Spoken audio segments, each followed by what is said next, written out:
We're joined now by Chris Broussard. Welcome, Chris. Thank you. Great to be here. How much was LeBron to blame for last night's loss? I mean, look, you're the best player on the team, best player in the world. You get a ton of the credit when you win. You're going to get some blame, and you deserve some blame. But let's face it, LeBron's played well. I mean, triple-double.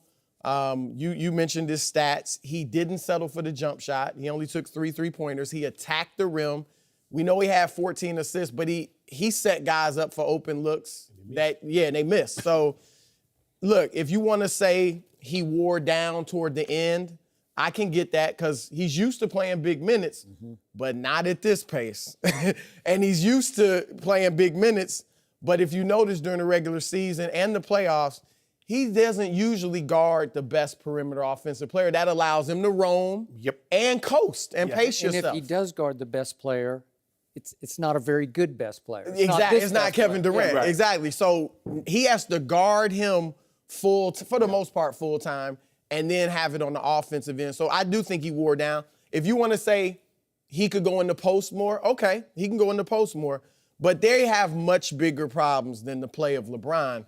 They've got to dominate the backboards to have a chance. When your Spurs get the best of them, they're dominating inside in the glass. Tristan, now, 4 they did rebounds. win the rebounds last night. The Warriors won. I'm sorry, the Warriors. Yeah, they won the game one. Game one. Yeah. I mean, it doesn't guarantee you're going to win, obviously, but to have a chance. They got out-rebounded by 12 yesterday. Tristan gives them 4. Kevin Love had a good game, but only 7 rebounds. They've got to hit the glass more. What do you have, 21 in game one? Yeah. And then, obviously, Kyrie struggled, and Klay is playing terrific defense. He is. But I don't care how good LeBron is, they can't win if Kyrie's not phenomenal. He's got to be great because they're under. I mean, you're talking about 4 stars versus 3, and 4 really good stars. And so Kyrie's got to be 40-point phenomenal, like he was. Like last year. I mean, he averaged 27. Which game he had 40? Yeah, he had 41. They both had 41. He and LeBron. He's got to, 27 again. He's got to outplay Steph, and I know Steph's not guarding him, but they got to get him. Basically, I look at it as the big three's got to push. They get 87. Cleveland's got to be around somewhere around 83, 85 also. Make it a bench ball game. But I can't blame, he had 28, 14, 11 last night. He's averaging 28, 13, and 11. He's shooting over 50%. J.R. Smith is giving him 4 points. Tristan Thompson is giving him 8 points and 8 rebounds. Darren Williams has yet to score a basket. Kyrie was 8 for 23 last night. And we're going to blame this on LeBron? I don't really know how much, and that's not his mindset, especially with those 2 guys on the court. Skip, you mentioned at the top of the show going back to 2015 where he was taking 34, 38 shots. Well, who is going to get the shots to? Mozgov? Dellavedova? Kelly was pretty good for a while. He was defensively, especially. They missed. No question. And Darren Williams is giving you no points. J.R. Smith is. I thought you loved Darren Williams. You told me he'd refound himself. But Skip, I mean, after Brooklyn, but if you against Toronto, yes. And you look at him against Toronto. You look at the last game against Boston. He had 13 quick points. He's played well. I mean, Darren Williams has played well. He just haven't given us anything in the playoffs. J.R. Smith. Now, J.R. Smith was a monster last year. He was defending. Well, if he's not defending and he's not giving you anything offensively, why is he on the court again? Well, so now you got to go with Sharpe. I think Derek Williams should get more play. But I can't blame LeBron for this. The guy's averaging 28, 13, and 11. With 28, 13, 11, could I interest you in that? I'll take that. I know you're going to find something wrong with it. No, it's not wrong. And maybe blame's the wrong word, but there's some responsibility. Again, you're telling me Mount Rushmore. That means top 4 all time. Yes. And he played the most minutes in the league per game. Okay, so that's a lot of minutes he played. Did he play too many? Did it take too much out of him? He's been playing high minutes through the first 3 rounds of the playoffs. All I know is I tweeted at halftime that first half was one of the great halves LeBron James has ever given us in the postseason. It was sensational. And you want to talk about mindset? This is what I've been screaming for 14 years. Just come out and attack. They can't keep you from the glass, and they couldn't. Did he not dominate the first half? He's got 18, 10 assists, 6 rebounds, 2 steals, and he upped his energy and physicality on defense against Kevin Durant. I thought for a while he had Kevin a little bit out of whack, a little bit on his heels. He didn't look the same he looked like in game one. And I thought for all the first half, they had Golden State on their home heels a little bit, where Steph's out of whack. He's 2 for 8 with 6 turnovers.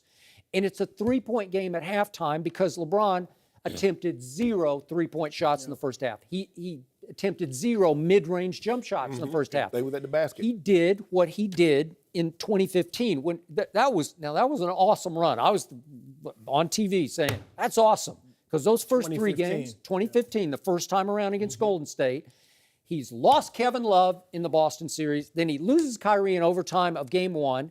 And he goes in those first 3 games for 38, 35, and 34. And they are up 2-1 with game 4 in the King's house. You mean shots, not points, right? No, those are points, but shots. Here are the shots. They equaled the points, which may or may not be the best thing. But he had 38 points on 38 shots in game 1, 35 on 35 shots in game 2. I'm sorry, maybe these are. No, he had 40. He had 35 shots. He was averaging like 30. I mean, he was taking 30 shots. The shots are all the same. Yeah. They're close to the points. But my point is, I loved how he did it because he just said, give me the ball. I'm going to play point. I'm going to dribble it up the floor. I'm going to keep it at my pace, so I'm going to hold them down. And remember, game 1 and game 2 went to overtime. They lost Kyrie and lost game 1 in overtime. Then they won game 2 in overtime. Delly made a big shot. Remember that? Then they go home and they win fairly convincingly in game 3 because LeBron's just controlling the game. Right. Okay, so I'm thinking last night, I bet him a whole case of Diet Mountain Dew. He was the one who suggested the bet just on game 2. So I'm thinking, I'm in trouble at halftime because I thought this was going to the wire. Yeah, I did because I thought maybe we'll find out about that pecking order in the fourth quarter for Golden State. Whose team is it? Whose turn is it? Is it Steph? Is it KD? Is it Clay? Who's going to take the big shots down the stretch? Well, that didn't happen because in the third quarter, LeBron came out, takes a quick 3 and made it. Then he takes a quick 2 on a possession, and it's kind of a fall away, and it goes in, and then he takes 3 more outside shots. They miss. And then all of a sudden, to me, to my eye, he just ran out of gas. He had expended so much energy guarding Kevin Durant, and then with 8:55 left in the third quarter, he gets isolated on Steph, and he knows it's going to be this showcase play, and he's just doing his damnedest. You know, he's just fighting and trying to chase him, and he gets turned in circles, and all of a sudden, Steph gets to the rim ahead of him and lays it up, and he barely misses the block. And I thought that was the end of LeBron. He got passive. He got tentative. He deferred. He went MIA from middle third quarter through the rest of the game. He only took 6 shots in the second half. Are you kidding? That's just wrong. 18. See, I felt differently at halftime. And a scout texted me this and told me to say this about Steph's play, which was great. He said Steph double dribbled because he put his left hand on the ball. Did you say that earlier? Like he was going to shoot, and that got LeBron thinking he was going to shoot. Did you say that? I didn't say that. I guess he said it was a great move, but yeah, I think it was a little double dribble. That's the and one. Yeah, exactly. That's exactly the and what one move. That's what he gets. And they got LeBron jumping up for a shot. But beyond that, see, I felt completely different at halftime. I felt like Cleveland was just hanging on. Yeah, like just doing everything they could to just hold on. They cannot win, and we'll get into this later. They can't win at that pace. I don't care if they're down 1. I don't care if they're leading 70-67. They cannot keep up that pace for 48 minutes. I do think, like you said, LeBron, I think, just wore down. These are different. These are 39 different minutes than it was in the regular season. They had a shot of him mid-third quarter, and I know he sweats like everybody else, but he was drenched, man. Yeah. And I'm thinking, I don't know if I've ever seen him that wet mid-third quarter. Plus, also, the difference in you play Golden State is mentally taxing, because you don't get a playoff. No. You play in Toronto, you play in the Celtics, you play in the Pacers, you can take a playoff. Or George Paul, right? Yeah. You're playing George Paul, you know it. You can take a playoff. But when you're playing at 100, they had 100 possessions. Well, more, they had 100 shot attempts. Skip, you play that many shot attempts, and you got to constantly, I got to stay attached to KD. I can't roam. I mean, there's so many things racing. Yeah. Not only was he tired, maybe tired physically, he was tired mentally. But when that's the case, I mean, you look at Steph, didn't play particularly well in the first half. You still got KD. You still got Clay. LeBron needs Kyrie to be Kyrie, like he was in the last series against the Boston Celtics. And we know he got it in him. We know he can go for 40, and that's what they're going to need. Their big three is going to have 85 to 90 points in order for them to win game 3.